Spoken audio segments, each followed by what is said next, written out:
அனைவருக்கும் வணக்கம். பார்வையற்றோருடைய படைப்புகளுக்கும் படைப்பாற்றலுக்கும் முக்கியத்துவம் தந்து சிறப்பான நிகழ்வுகளுக்கு முன்னெடுத்து இப்போது வரை நிறைய நிகழ்வுகளை நடத்தி வருகின்ற இந்த அந்தக கவி பேரவைக்கும் இந்த பேரவையில் இன்றைய நிகழ்வின் நாயகனாகிய திருப்பெரியதுரை அவர்களுக்கும் இன்றைய நிகழ்வில் பங்கேற்கின்ற பேசி சுவைக்கின்ற பேசவிருக்கின்ற எல்லோருக்கும் என்னுடைய மனமார்ந்த வணக்கங்களும் வாழ்த்துக்களும். உண்மையாவே சிறுகதை சிறுகதை அப்படின்றதே மேலை நாடுகள்ல இருந்துதான் இந்தியாவுக்கு வந்ததா சொல்லுவாங்க. சங்க காலத்துல சின்ன சின்ன கதைகள் சொல்லப்பட்டதா இருந்தாலும் அது முதல்ல அமெரிக்காவுல எட்கர் ஆலன் போ அவர் தான் ஆரம்பிச்சு வச்சதா சொல்லுவாங்க. தமிழகத்தை பொறுத்தவரை பரமார்த்த குருகதை இது மாதிரிலாம் நிறைய கேள்விப்பட்டிருப்போம். ஆனா அந்த 1913 வந்த நம்ம வாவேசு ஐயர் அவருடைய ஒரு குளத்தங்கரத்து அரச மரத்தின் கதை என்று அதுதான் முதல் கதையா சொல்லப்படுது. அவர்தான் தந்தை அறியப்பட்டாரு. அடுத்து புதுமை பித்தன் சிறுகதையினுடைய மன்னன் வர நிறைய விஷயங்கள் நம்ம கேள்விப்பட்டிருப்போம். அது யாரும் தொட்டு பார்க்கல. சரி, அப்படியே லைட்டா தொட்டு சொல்லாங்க.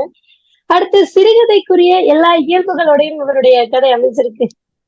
சிறுகதை பார்க்கும் பொழுது அளவுல சிறியதாகவும் ஏதோ ஒரு நிகழ்வை வர்ணிக்கக்கூடியதாகவும் அல்லது ஒரு நிகழ்வை பற்றி மட்டுமே பேசக்கூடியதாகவும் குறிப்பிட்ட நேரத்துக்குள்ள ஒரு அரை மணி நேரத்துக்குள்ளேயோ இல்ல ஒரு மணி நேரத்துக்குள்ள படிச்சு முடிக்கக்கூடியதாகவும் 5 இல்ல 10 பக்கத்துக்குள்ள எழுதி முடிக்கிறதாகவும் இருக்குன்ற மாதிரி சொல்லுவாங்க.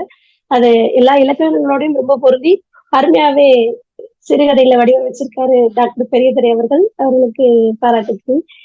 அடுத்து சிறுகதைகள்ல வர்ணனை அப்படின்றது ஒரு நிகழ்வு நேரடியாகவே நடந்த மாதிரி காட்சிப்படுத்தி மக்களை அத படிப்பவரை அப்படி அதோட ஈர்த்து அதோட பயணிக்க வைக்கக்கூடியதான் வர்ணனைன்னு சொல்லுவாங்க. சிறுகதைகளுக்கு நிறைய வர்ணனைகள் தேவையில்லை, அளவா இருந்தா போதும் அப்படின்னு பொதுவான கருத்து இருந்தாலும் எந்த ஒரு கதையாக இருந்தாலும் அதுக்குள்ள பயணிக்க வைக்கிறது அதோடைய முதல் ஆரம்பமாக இருக்கக்கூடியது நிச்சயமா வர்ணனையா தான் இருக்க முடியும். அந்த வர்ணனைகள் மட்டும்தான் அடுத்தடுத்த பத்திய படிக்கக்கூடிய ஆர்வத்தை ஏற்படுத்தும். அந்த வகையில இவர் எழுதுனதுல பாத்தீங்கன்னா என்னுடைய உலகம் தனித்துவமானது. பார்வையற்றோருடைய உலகத்துல, அதாவது அவருடைய உலகத்துல எல்லா காட்சிகளும் அழகழகாக பல்வேறு வண்ணங்கள் பூசப்பட்டு அடுக்கி வைக்கப்பட்டிருக்கும். பார்வை உள்ளோருக்கு ஆட்சி செய்வது போல என்னுடைய உலகத்தை கற்பனை தான் ஆளும் அப்படின்னு எழுதிப்பாரு. அந்த கற்பனை தான் வர்ணனைகளா பல இடங்கள்ல ரொம்ப அருமையா ரொம்ப அப்படியே நினைச்சு பார்த்துட்டே இருக்கலாம். சில சம்பவங்கள் அப்படியே அந்த நிகழ்வுக்கே நம்ம போயிட்டு வந்த மாதிரி இருக்கும். அப்படி ரொம்ப அருமையா பேசியிருப்பாரு. அதுல ரொம்ப என்ன மெய்சிலிருக்க வச்சதுன்னா அந்த குருவி காத்தான் ஓடை. அந்த தலைப்பே வித்தியாசமா தான் இருக்கும். உண்மையாவே அப்படி ஒண்ணு இருக்கான்னு தெரியல. ஆனா அது பழைய காலத்து நல்ல தமிழ் பெயர் மாதிரி ஒரு வித்தியாசமா இருக்கும். அதுல எப்படி ஆரம்பிக்கிறாரு, அந்த அந்த ஓடை இரு பக்கமும் வயல்வெளிகளை சூழ்ந்த அந்த வயல்வெளிகளை எல்லாம் தாண்டி ஒரு பருவ பெண் மாதிரி எந்த சலனமும் இல்லாம செடி கொடிகளை தழுவி நல்ல எல்லாத்தையும் விளைவிச்சு ரொம்ப அருமையா இருக்கும். அந்த பறவைகளுடைய காதல் ஒத்திகையா இருக்கட்டும், பண்டினங்களுடைய பாட்டு. அதுவும் ஒரு கதையில பாத்தீங்கன்னா அந்த பூக்களுடைய தேன் உண்ட வண்டு போதையில தருமாறுற மாதிரி இருக்கும்லாம் எழுதியிருப்பாரு. அதெல்லாம் உண்மையா கற்பனையால மட்டுமே சாத்தியப்படக்கூடிய ஒரு விஷயம். ரொம்பவே அருமையா இருக்கும். நம்ம நிறைய இடங்கள்ல நிறைய வர்ணனைகள் கதைகளை நமக்கு புரிய வைக்கிறது நிச்சயமா அந்த புரிய வைக்கிறதுன்றதை விட தொடர்ந்து அதோட பயணிக்க வைக்கக்கூடியது வர்ணனைகள் தான். அதுல முதல் கதையில பார்த்தா அவள் எப்படி இருந்திருப்பாள், அந்த கேள்விக்குறி வைக்கிறதா ஆச்சரியக்குறி வைக்கிறதானே தெரியாது, அப்படி இருக்கும். அந்த மாதிரி ஒரு கதை எழுதியிருப்பாரு. அது ஆரம்பம் நல்லா இருக்கும். அவருடைய இளமை காலத்துல கல்லூரி காலத்துல இளமை பருவம் போலவே கல்லூரி காலம் மகிழ்ச்சியா இருந்ததுன்னு சொல்லியிருப்பாரு. அது கொஞ்சம் வித்தியாசமா தான் இருந்தது. அந்த பேருந்துகள் நிறை சூழிகள் மாதிரி இருப்பாங்க. அந்த நிறை சூழின்றது நிறைமாத கற்பனைன்னு நினைக்கிறேன். ஆனா அந்த வார்த்தைய என்னமோ எதுக்குமே ஊமையா பயன்படுத்த நான் விரும்புறது இல்லை. இருந்தாலும் அந்த இடத்துக்கு அது பொருத்தமா தான் இருந்தது. அடுத்து காதல் அப்படியே அந்த வளர்றதுக்காக அவருடைய இதய புத்தகத்துல பெண்களுடைய பெயரெல்லாம் அடுக்கிறாரு. அதெல்லாம் அந்த ஆரம்ப காலத்துல அவரு எப்படி இருந்திருப்பாருன்னு கற்பனை பண்ணி பார்க்கும்போது உண்மையாவே சிலிர்ப்பு மாதிரிதான் இருக்கு. ரொம்ப அருமையா எழுதியிருப்பாரு. இந்த காதலை சொல்ல வர்றாரு பாருங்க. அந்த காதல் சொல்லப்படுறதுக்கு முன்னாலேயே அந்த காதல் தோல்வியெல்லாம் முடிய போதும் அப்படிங்கிற மாதிரி தோணும். ஏன்னா அந்த மரங்கள் எல்லாத்தையுமே இலைகள் எல்லாம் உதிர்த்துட்டு நிராயுத பாணியா அந்த எதுவுமே இல்லாம இருக்குது அப்படின்னு சொல்லும் போதே, ஓ நம்ம நிலைமை இப்படித்தான் ஆக போகுதுன்னு சொல்ல போறாரோ அப்படின்னு நினைக்கிற மாதிரி இருந்துச்சு. அதே மாதிரிதான் அவங்க தோல்வி, அதாவது முடியாதே இல்லைன்னு சொல்லாம அந்த இடத்துல என்ன பண்ணிட்டாருன்னா, தென்னை மரத்தோட இலை விழுந்துச்சு, காற்றோட சருகுகள் பறந்துச்சு அப்படியே நெகட்டிவாவே சொல்லி முடிச்சுப்பாரு. அடுத்து ரோஸ்லின் பொன்மலர் வருகையுமே வந்து, அதாவது அந்த என்ன சொல்ல, சோசியல் மீடியாவுடைய வருகையை கொஞ்சம் சொல்றதுக்காக எழுதியிருப்பான்னு நினைக்கிறேன். அந்த போர்க்கால அடிப்படை கொஞ்சம் அதிகப்படியா தான் இருந்துச்சு. அதுலயும் வந்து, இறைவா ஏன் என்னை கைவிட்டீர் அப்படின்னு அவங்க கேட்க, இவங்க வந்து இவர் வந்து நான் உன்னை விட்டு விலகுவதும் இல்லை, உன்னை கைவிடுவதும் இல்லை, இப்படி எல்லாம் எழுதும் போது கடைசியா எல்லாம் நிறைவேறிட்டு அப்படின்னு சொல்லலாம் போல தோணுச்சு இந்த கதையை படிக்கும்போது. அது நல்லா இருந்தது. அந்த கதை கதை பயணித்த விதம் நல்லா இருந்தது. 2 கேரக்டர் நிறைய வாழ்க்கையில நிறைய நிறைய கேரக்டர்ஸ் வந்து போக இருந்தாலுமே, ஆனா எல்லா கதைகளுமே இவர் தான் முதன்மை கதாபாத்திரமா இருப்பாரோ, இல்ல இவர் மட்டுமே மையமா வச்சு எழுதப்பட்டிருக்கோ அப்படின்ற மாதிரி ஒரு எண்ணம் இருக்குதான். நிச்சயமா அந்த நிறைய நிறைய இல்ல, எல்லா கதைகள்லயுமே பார்வையற்றோர் வாழ்வியல் தான் பேசப்பட்டிருக்கு. உலகத்துல பேசுறதுக்கு நிறைய விஷயங்கள் இருக்கு. நிறைய வர்ணனைகளும் இருக்கு. வர்ணனைகள் ஆனா பார்வையற்றோரை மட்டுமே அடக்கியிருக்காங்கலாம் கிடையாது. அதெல்லாம் தாறுமாறா நிறைய இயற்கை நிகழ்வுகள் எல்லாம் சொல்லியிருப்பாரு. அந்த மௌனம் கதையில பாத்தீங்கன்னா, தென்னை மரங்கள் வந்து முதல் காலத்துல ஆரம்ப காலத்துல சின்ன வயசுல வந்து தேவதைகளா தெரியுதாம். அதற்கு பிறகு அது சபிக்கப்பட்ட பூமி மாறிதான். அதெல்லாம் வந்து எத்தனையோ சம்பவங்கள் நடந்து முடிஞ்சு போயிருந்தாலும், அதே இடத்த அப்படி வித்தியாச வித்தியாசமான கோணத்துல பாக்குறது, எழுதுறது அப்படிங்கிறதுக்கு எல்லாருக்கும் சாத்தியப்படுற விஷயம் இல்ல.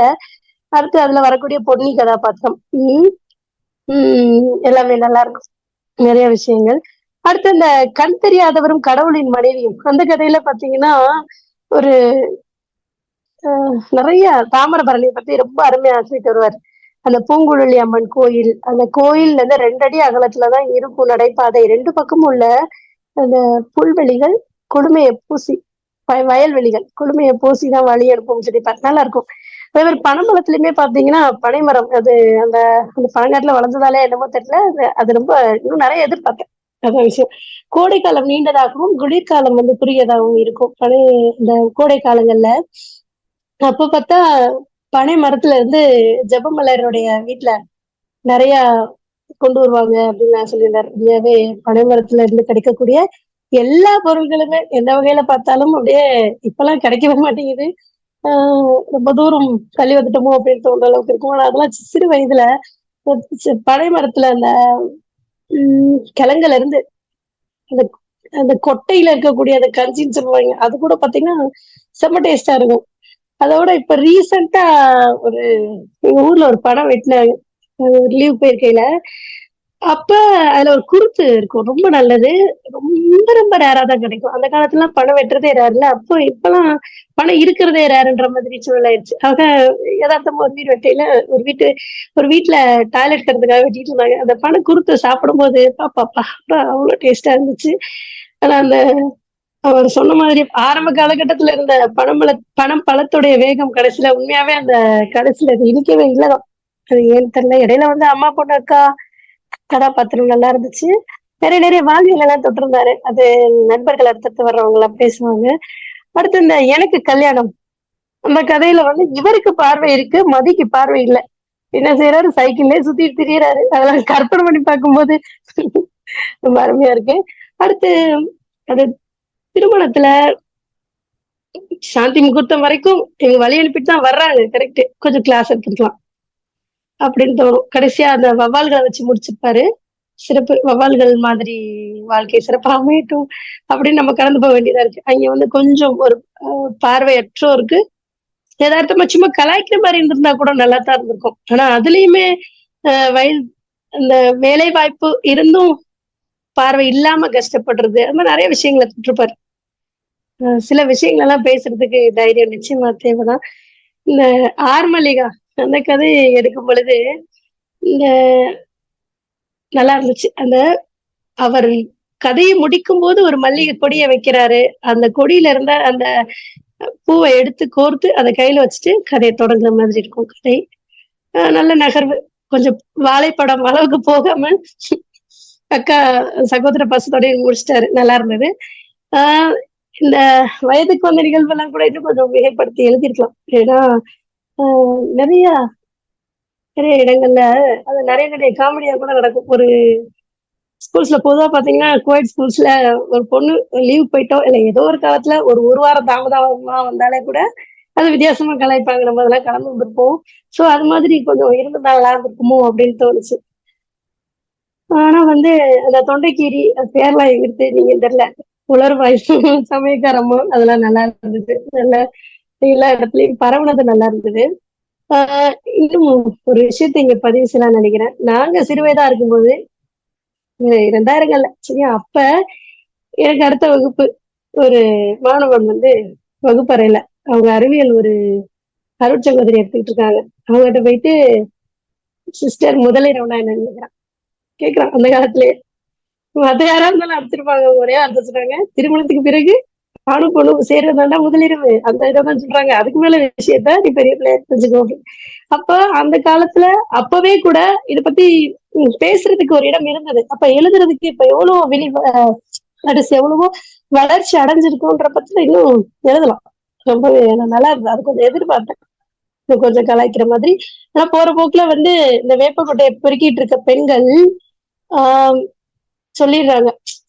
பார்வையற்றோருக்கு வெறும் கனவா மட்டும்தான் இருக்கும். அது ரொம்ப வேதனைக்குரியது. ஆனா யதார்த்தமா பதிவு செஞ்சிருந்தாரு. அது மல்லிகா மாதிரியான பெண்கள்லாம் நினைக்கும் போது உண்மையாவே உண்மையாவே ரொம்ப ரொம்ப வருத்தத்துக்குரிய விஷயம். அது வேப்பங்கொட்டையை ஏன் பொறுக்கிட்டு எழுதுனாங்கன்னு தெரியல. ஆனா நல்லா இருந்தது. அடுத்து இந்த நாதஸ்வரம் கதை ஒண்ணு வரும்ல, இந்த குருவி தத்தனோட எஸ் அதுல அந்த நாதஸ்வர இசையில வந்து அலைப்பாயுதே பாடல் ஓடுது. அப்ப நல்ல இசை ரசனை இருக்குது அப்படிங்கிறதையும், ரெண்டாவது அந்த இடத்துக்கு அந்த பாடல் ரொம்ப பொருத்தமாவே இருந்தது. ஆனா அங்கேயே அந்த பாம்பும் மைனாவும் வந்துச்சுன்னு தெரியல. அது எதுவும் அதுக்கடுத்து அந்த அந்த சம்பவத்தை சுற்ற மாதிரி வேற எந்த அற்புத சங்கடமும் நடந்த மாதிரி தெரியல. அது கொஞ்சம் தவிர்த்திருக்கலாம்னு நினைக்கிறேன். அடுத்து வந்து அந்த அவங்களுடைய காதல் மெல்ல மெல்ல நகருது. அது வேற வேற வேற வேற கோணத்துக்கு போயிட்டு கடைசியில திருதராஷ்டிரனை தேடுறாங்க. சரி நல்ல திருதராஷ்டிரன் கிடைக்கட்டும். அந்த திருதராஷ்டிரன் அங்க நினைவு கூறப்படுற விதம் இருக்கு பாத்தீங்களா, அது காமெடியா ஆரம்பிச்சிருப்பாங்க. ஞானப்பழம் கொடுத்து காந்தாரி ஏதோ காமெடியா பண்ணி விட்டுருப்பாங்க. சோ அதெல்லாம் கூட ரொம்ப யதார்த்தமா அந்த அவருக்கே உள்ள நகைச்சுவை உணர்வு அதெல்லாம் அது பேசும்போதே அப்படித்தான் இருக்கும். ரொம்ப அருமையா சொல்லியிருந்தாரு. வள்ளிநாயகம் கதையிலுமே நல்லதங்காள் கதை உண்மையாவே அந்த இடத்துல அதையே யோசிச்சாருன்னு தெரியல. எவ்வளவோ மகிழ்ச்சியான கதைகள் இருக்கும் போதும் கூட நல்லதங்காள் கதை இன்னைக்குமே எங்க கேட்டாலும் எப்படியாவது ஒரு சொட்டு கண்ணீர் வரதான் செய்யுது. எப்படிப்பட்ட ஒரு நல்ல போல்டாவே இருக்கக்கூடிய யாரா இருந்தாலும் சரி அந்த அந்த கதைக்கு வாசகராகும் போது கண்ணீர் வரதான் செய்யுது. ஆனா அதை வந்து அந்த தவிர்த்த விதம் அதை அப்படியே அடுத்த நிமிஷம் சிரிக்க வச்சிருப்பார். அது நல்லா இருக்கும். அந்த நாயகன் வந்து வள்ளி நாயகம் வந்து எல்லாருக்கும் இல்ல குறிப்பா அந்த கேரக்டருக்கு அந்த அம்மா பேரு அவங்களுக்கு பிளாரன்ஸ்க்கு வந்து ஒரு நாயகனாவே தெரியுறாரு அப்படின்றது ரொம்ப யதார்த்தமா. அதுல எனக்கு பிடிச்சது அந்த காலத்துல எனக்கு முடிவெடுக்கக்கூடிய உரிமையோ பொறுப்பும் வந்து இல்ல அப்படின்றது ரொம்ப சாதாரணமா செஞ்சிருப்பாங்க. அது பல அதுல அந்த அந்த லேடியோட வேலைக்காரம்மா அவங்களுடைய மனிதனை அது மட்டும் இல்ல எல்லா கதையிலுமே முடிக்கும் போது ஒரு வித்தியாசமான கருத்தை வச்சுதான் முடிச்சிருப்பாரு. அது ஆரம்பமும் நல்லா இருக்கும், முடிவும் நல்லா இருக்கும். சமயத்துல கதை எங்கெங்கயோ போய்கிட்டு இருக்க மாதிரி இருக்கும். ஆனா எப்படியோ முடிஞ்சிடும் சிறப்பாவே. அது எல்லா கதைகளையும் நல்லா இருக்கும். அந்த பார்வையற்றவருடைய அந்த என்ன சொல்ற கண் தெரியாதவரும் கடவுளின் மனைவியும் அந்த கதையில அது எல்லாமே ஓகே. கடவுளுக்கு நல்லாவே அப்ளிகேஷன் போடுறாரு. நிறைய விஷயங்களை சொல்லுறாரு. இந்த கஷ்டங்கள்லாம் இருக்குதுன்னு கொஞ்சம் தொட்டு காமிச்சிருக்காரு. அடுத்தடுத்த கதைகள்ல அதெல்லாம் விரிவா இருந்தா நல்லா இருக்கும்னு நினைக்கிறேன். அதுல வந்து கடைசியில அவங்கள வச்சு செயல்முறை விளக்கம் வரைக்கும் நடத்தி முடிச்சிட்டாரு. அதுக்கும் அந்த அம்மா சைலண்டா சப்போர்ட் பண்ணிருக்காங்க. அது வேற லெவல்ல இருந்துச்சு. ஆனா என்ன சொல்றதுன்னே தெரியல. அது மாதிரி நிறைய இடங்கள்ல அண்ணா சொன்ன மாதிரி அந்த ஆர் மல்லிகா அது கொஞ்சம் தொட்டிருந்தாரு. அது தெரியல. வித்தியாசமான இது கருத்துதான். அடுத்தது 8ஆம் ஸ்வரம் வந்து ரொம்பவே வியக்க வைத்த தலைப்பு தான். நான் நிச்சயமா நான் இல்ல யாருமே அதை அபசரமா நினைக்க மாட்டோம்னு நினைக்கிறேன். அதுல வந்து அந்த வளர்மதி கேரக்டர் ரொம்ப நல்லாவே வடிவமைச்சிருப்பாரு. அதை விட அந்த அவங்க ஜூலியட் வெர்ஜீனியாவா அந்த லேடி அந்த அந்த காப்பக பொறுப்பாளர் அதெல்லாம் கூட சிறப்பா இருக்கும்.